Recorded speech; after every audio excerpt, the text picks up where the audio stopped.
negara ini sedang tidak baik-baik saja. Pemerintahan Pak Prabowo ini adalah pemerintah cuci piring. Bismillah, assalamualaikum guys. Jumpa lagi di channel Jurnal Terupdate. Oke guys, jadi kali ini keras. Politisi PDIP Deddy Sitorus mengungkap pemerintahan Prabowo itu cuci piring. Kok bisa begitu ya guys? Jadi tak perlu berlama-lama, langsung saja kita saksikan video ini ya guys. Bismillah.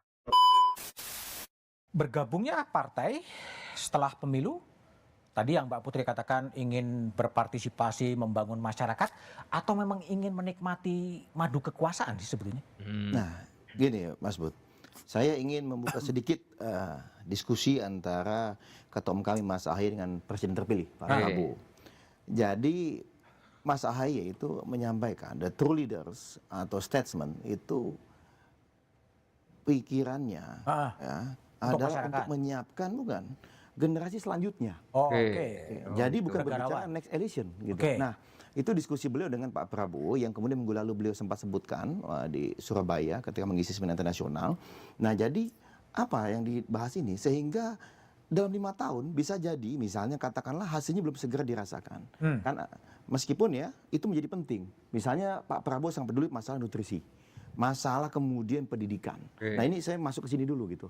Nah kemudian juga ada realita hari ini misalnya kita berbicara mengenai ancaman middle income trap. Termasuk di antara tadi disebut oleh Bang Deddy.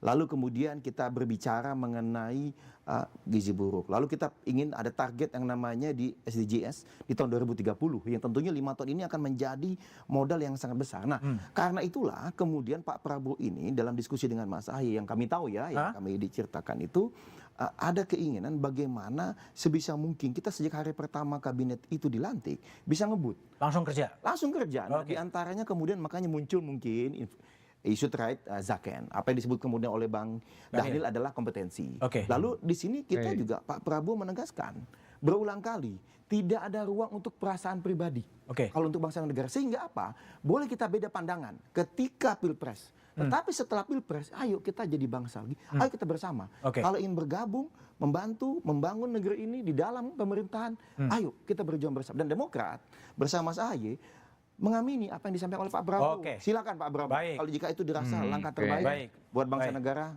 Bang Deddy, ini kira-kira 44 ya meskipun sumbernya nggak jelas gitu kan. Apakah sudah bagi-bagi dan PDIP akan masuk juga gitu? Saya kira sampai hari ini belum ada diskusi soal itu di partai secara resmi ya. Di DPP partai belum pernah sampai ke sana diskusinya. Tapi saya sih ingin kembali menegaskan karena kan ini kita meletakkan harapan pada Pak Prabowo.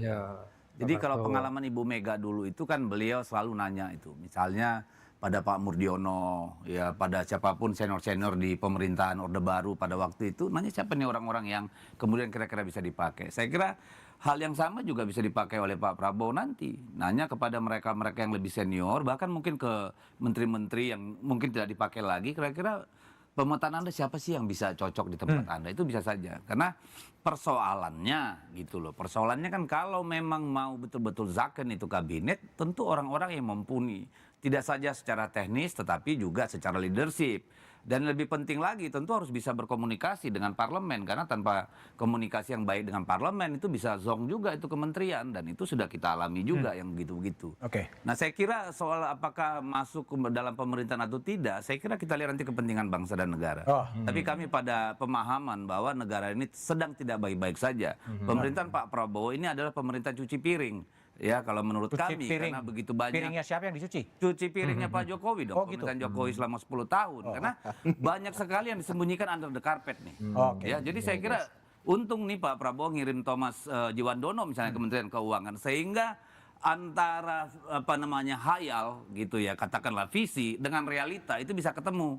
Sehingga yang tadinya mau anggaran 250 triliun untuk makan gratis itu terjun bebas jadi sekitar berapa? 14. Itu kan artinya udah bertemu dengan realita. Antara keinginan dan realita ketemu fakta brutal begitu. Oh ternyata kita belum bisa gitu.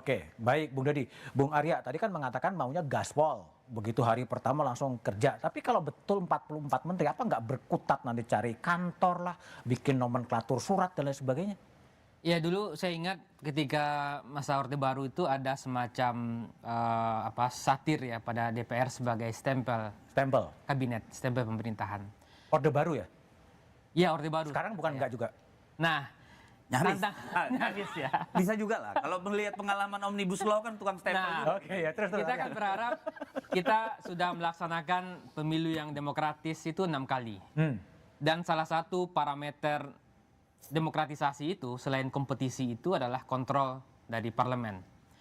Dan kontrol itu hanya mungkin terjadi kalau ada partai yang memang di DPR melakukan kontrol. Kalau dukungannya seperti sekarang itu 52%, kita nggak bisa membayangkan ada kontrol. Tidak ada perdebatan di DPR, tidak ada perspektif non-pemerintahan di DPR, dan juga tidak ada partisipasi publik yang bermakna untuk memberikan masukan pada kebijakan-kebijakan. Di COVID mungkin jadi penting, karena ketika itu pemerintah dan DPR butuh satu kebijakan yang mendapatkan dukungan kuat, sehingga mungkin situasi yang konsolidatif menjadi penting. Tapi pasca COVID, mungkin saya kira tidak perlu lagi mengakumulasi power yang terlalu berlebihan, gitu ya. Dan itu saya kira juga tidak baik. Untuk apa kemudian kita pemilunya yang kompetitif, menggunakan anggaran yang banyak, toh pada ujungnya partai masuk dalam satu kabinet, gitu. Sehingga debat-debat soal perspektif lain di luar perspektif kabinet itu saya kira penting. Sekarang ini yang tersisa hanya masyarakat sipil yang mulai melemah, pers juga tidak banyak, mulai banyak yang terutama online yang gulung tikar. Sekarang itu kontrol sosial kita semakin lama semakin menipis. Dan ketika itu terjadi, saya kira itu alarm bagi demokrasi kita. Dan alarmnya sudah terjadi sejak lama sebenarnya. Oke. Tinggal lonceng siapa yang akan bisa memberikan lonceng alarm yang kuat pada hari ini. Mbak Putri, kalau betul Mas Bambang Susatyo menyebutkan 44 gitu, apakah sejak awal nanti nggak direbutkan dalam konsolidasi urusan teknis administratif ya? Surat lah, kantor lah, menata orang organisasi? Ya, sebenarnya kan Pak Bamsud juga kemarin sudah sempat mengklarifikasikan bahwa apa yang beliau sampaikan terkait 44 kementerian itu gosip jalanan. Yang gosip jalanan, beliau tapi sekelas Bamsud lah ya. yang beliau sampaikan dalam rangka diskusi pada saat itu dengan teman-teman wartawan. Jadi belum terkonfirmasi tentunya, dan tadi Mas Daniel juga sampaikan ini masih dalam proses penggodokan, dan tentu kami mempercayakan ini sepenuhnya kepada Ketua Umum kami Bang Bahlil untuk berdiskusi dengan Pak Prabowo terkait dengan jumlah nomenklatur dan lain-lainnya. Tapi yang saya mau lihat selama saya di Komisi 11, sebenarnya banyak hal yang bisa kita lakukan untuk membuat birokrasi kita ini lebih efisien. Jadi kalau kita lihat kemarin salah satu pencapaian paling positif dari kementerian yang menjadi mitra kami, Kementerian Keuangan, itu mereka berhasil memangkas 2 triliun sekian dalam 1 tahun APBN, karena mereka menggunakan digitalisasi, efisiensi dari perjalanan dinas, dan banyak juga kiat-kiat lainnya yang menurut saya nanti bisa di-copy juga oleh para menteri-menteri yang bertugas di kabinetnya Pak Prabowo dan juga Mas Gibran. Karena memang kadang birokrasi yang efektif ini harus ada drive kepemimpinan dari sang menteri, yang tentu hanya ada visi misi presiden, tapi mereka lah menteri-menteri ini yang akan menjalankan teknisnya. Apalagi kita juga punya lembaga kebijakan pengadaan barang jasa pemerintah LKPP yang kemarin juga sempat menghemat 2 triliun lebih dikarenakan ada konsolidasi dari pengadaan barang-barang untuk pemerintah. Jadi bayangkan betapa banyak sebenarnya anggaran yang bisa kita hemat ke depannya kalau kita bisa terus merencanakan penganggaran APBN setiap tahunnya dengan lebih baik gitu. Jadi ini bisa menjadi pembelajaran yang sangat positif untuk kabinet Pak Prabowo dan Mas Gibran ke depannya. Oke, baik. Bung Daniel, ini nomenklatur diubah ya. Tapi pada sisi lain Bang Dasko mengatakan jatah Gerindranya makin kecil ya. Pengorbanan Gerindra ya. Ya, bagi Gerindra yang paling penting adalah Pak Prabowo sukses membawa Indonesia lebih baik 5 tahun ke depan. Itu jauh lebih penting bagi Gerindra.